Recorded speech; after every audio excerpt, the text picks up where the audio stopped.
I ran as fast as I could. Every inch of my body was shaking. I was so scared. How could I be so stupid? How could I let this happen to myself? I ducked down in the plants, terrified. What if they caught me? What would they do to me now that I knew the truth? Just the thought of it made me want to throw up. I could see their flashlights looking for me. With shaking hands, I started to dial 911 on the phone. If something happened to me now, no one would know where I went. The phone started to ring, just as their flashlights got closer and closer. I held my breath as the 911 operator picked up. How was I going to get out of this? Every step they inched closer and closer to me. My chance of getting out of here alive seemed worse and worse. Before we get into my escape, I need to explain how I got myself into such a terrifying situation. To be honest, all I did was wake up. One morning, I opened my eyes in bed and felt a wave of panic wash over me. My head felt so fuzzy, almost like I was in a dream or something. I looked around and started to really freak out. I didn't recognize anything. Where was I? And who was I? I got out of bed and started to look around the room. Anna was in pink letters on the wall. But did I even like pink? Why didn't that name sound familiar? I felt like I was going to pass out. None of this made sense. Was I going crazy? Why couldn't I remember anything? What was my name? Was it really Anna? I bolted out the door into a strange hallway. I felt like I was on some alien planet. I had to find a phone or something. I had to call 911. Maybe someone there would be able to help me figure out what was going on. I ran into the kitchen, and that's when two people stood up. A man and a woman in their 50s both looked at me. They asked if I was okay, if I was feeling any better after hitting my head. But I didn't know these people. Why were they acting like they knew me? I shoved past them, reaching for the phone on the wall. The woman stopped me and grabbed my arm. She kept calling me Anna and told me to calm down. I freaked out, yelling at her to get her hands off of me, to leave me alone and let me go. Then she said she was my mother. But no, there's absolutely no way she could be. I would remember my own mother, wouldn't I? Even if I had hit my head? The two managed to sit me down and explain everything. Apparently, I had hit my head a few days ago and had been out cold ever since. The doctors told them to just monitor me until I woke up. I told them I didn't remember any of that I didn't know this house, that they weren't my parents. They looked so concerned, I started to feel a little embarrassed. Was there something wrong with me? Tears started to roll down my face. That's when the woman pulled out a baby book and started showing me photos of what apparently was my childhood. And I had to admit, the photos looked exactly like me. My fear started to grow. Maybe they really were my parents, and I was going crazy.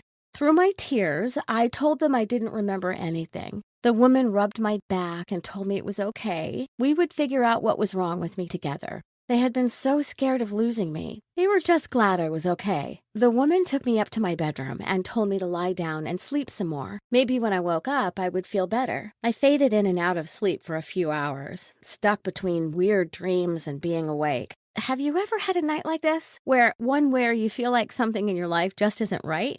At one point, I woke up and heard talking outside my door. I crept over to try to hear what they were saying. My mother and father talked in hushed tones. My mother was concerned something was really wrong with me, that they should take me to some inpatient care. I felt a weird rush of guilt and embarrassment. They really did think I was going crazy, and they probably weren't wrong. But I didn't want to go to a facility like that. What if I went there and they really did think I was insane? Would I spend the rest of my life there?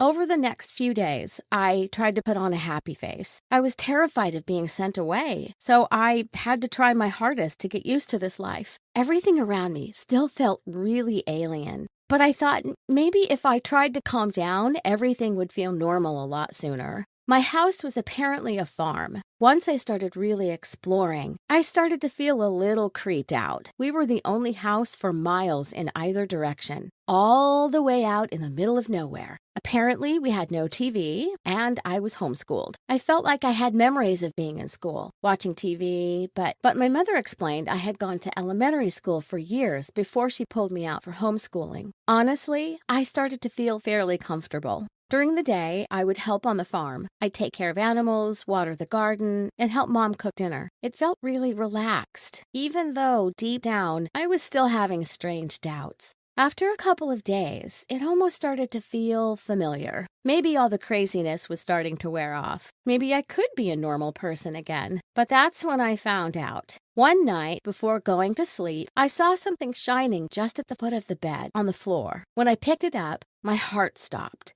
It was a shiny gold necklace with a monogrammed D on it. Where could this possibly have come from? Did I have a friend I didn't remember? Had someone else been in here? And if it was mine, what was the letter for? I thought about asking my mom, but maybe it was better if I kept this as my little secret and investigated myself.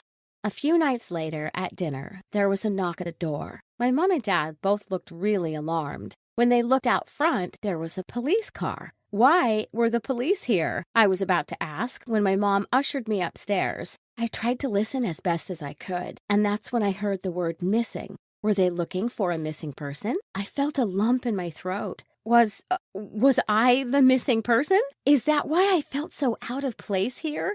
That night, I laid in bed staring at the ceiling for a long time. Maybe I was just being paranoid again. My mom had said herself I had shown signs of paranoia. And these people, they had been so nice to me. If I was really a missing person, why would they take such good care of me? Maybe if I found something to calm myself down, I would feel better. If I could just find my birth certificate or something. I tiptoed down over the stairs. I felt like I was doing something really wrong. They had taken care of me. Shouldn't I trust them? I looked through all the drawers in the house, trying desperately to find anything that would calm me down. But it's like none of our family documents were anywhere. They had to be tucked away somewhere. But where could that possibly be? I took a step in the office, and the wooden plank under me seemed to move. I lifted it up to find an entire box of documents underneath. Finally! Maybe there would be something in here that would help. When I lifted the first thing out of that box, my heart stopped. It was a school ID with the name Daria on it, and it was a photo of me, as clear as day. I couldn't breathe. I could hardly even think. Where had this come from? I looked even closer at the photo and realized I was wearing a necklace. The same necklace that I had found at the foot of my bed. My hands started to shake. I had to keep looking in the box. I had to get to the bottom of this. The next thing I pulled out was even more horrifying. It was an obituary, followed by a death certificate for a girl named Anna. She had died when I was 12 after a fall from the loft in the barn where she hit her head. I started to hyperventilate. Were they pretending that I was their daughter? Had they kidnapped me just so they could pretend Anna was still alive? I had to get out of there. I tried to put the plank back, just as I heard footsteps come down the stairs. I had to be fast. I scrambled to try and put it away, but whoever was walking definitely heard me. I bolted for the window, realizing it was my only escape. I grabbed the cell phone that was sitting on the desk and opened the window just as the woman opened the door. She froze, shocked. I told her I knew the truth. I jumped out the window and took off running. I felt like my whole body was on fire. I ran as fast as I could. But where on earth did I think I was going? There wasn't anyone for miles. I knew that, and they knew that. In the distance, I saw them both rush out of the house. I ducked into the rows of corn stalks, my heart pounding out of my chest. I had to get out of this. If something happened to me, if they got a hold of me, my real parents would have no idea what happened to me. Tears started to spill down my face as I rushed deeper and deeper into the corn. I could hear their footsteps and see their flashlights as they hurried after me. With hands shaking, I dialed 911. I had to get the police here. It was the only way I was going to be able to survive. It was really my only way out. I listened to the phone ring, holding my breath. That's when I saw the lights getting closer and closer. They were only a few feet away. If I talked to the police, surely they would hear me. The operator picked up, asking what my emergency was. I stayed silent, trying not to move. The operator asked again and again if I had an emergency. Then she asked if there was a reason I couldn't speak. If there was, I should press 1. I tried to hide the light from the phone as I pressed the button. She asked if I was in danger, and again I pressed the button. I was so afraid they would see. I was afraid I would never see my family again. The operator told me the police were on the way, and I felt a rush of relief. That's when the man found me with his flashlight. I ran as fast as I could through the corn, trying desperately to stay away. If I could just lead them to the house, maybe the police would be here by the time we got there. I couldn't even breathe anymore. The air in my lungs felt like fire. My legs felt like rubber. But this couldn't be the end. I broke out of the cornfield and found myself bathed in the red and blue light of a police car. I fell on the ground, crying as the police cuffed the man and woman. Their eyes nearly burnt a hole through me as they were put in the back of the car. The police officers ran to me, their eyes as big as an owl's. I had been missing for 3 months. They had no idea if they were ever going to find me. Once I got to the station, I was reunited with my real mother and father. It was like everything clicked for me. I still didn't remember my old life, but I felt like this was finally right. I'm working every day to get my memory back, and I did end up going to a facility where I'm getting counseling that is really helping me. Overall, I'm so happy to be home, and I wish that I'd trusted my instincts earlier. Hi, my name is Michelle, and this story literally happened yesterday. I mean, there's so much to tell about last night that I'm not really sure where to start. In short, I got betrayed by my best friend, and I almost died. And both happened within 15 minutes. It all started as a truth or dare game. I have a group of friends I've known since we were all like 5 years old. There are 6 of us, all girls, and we are 14 now. Well, a couple of us have already turned 15. I won't bother you with names, since I would have to change them anyway to tell this story, but the important thing is that among all of them, I have a best friend. Her name is Lana. Or should I say I had a best friend. Anyway, Lana and I live close to each other, so we've always seen each other more often. And we grew really close. So basically, she knew a lot about me, and I knew a lot about her. Or did I? You've also got to keep in mind that I am a really, really private person, and I hate telling people personal things, so Lana is an exception. There are a lot of things about me that she doesn't know either. Never mind all that. Let's stick to the story. Last night, we had planned to have a sleepover at Lana's. Her parents were away on vacation, and they had no problem leaving the whole house at Lana's disposal. She had never caused them any trouble on any of their previous trips, but I can only imagine the looks on their faces when they come back this time and hear what happened.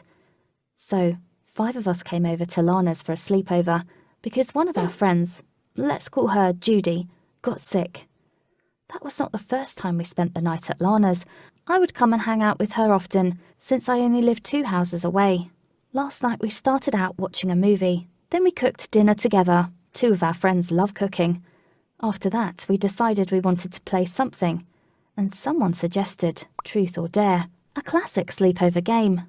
As a very private person, I hate this game a lot, because I have to pick Dare every time.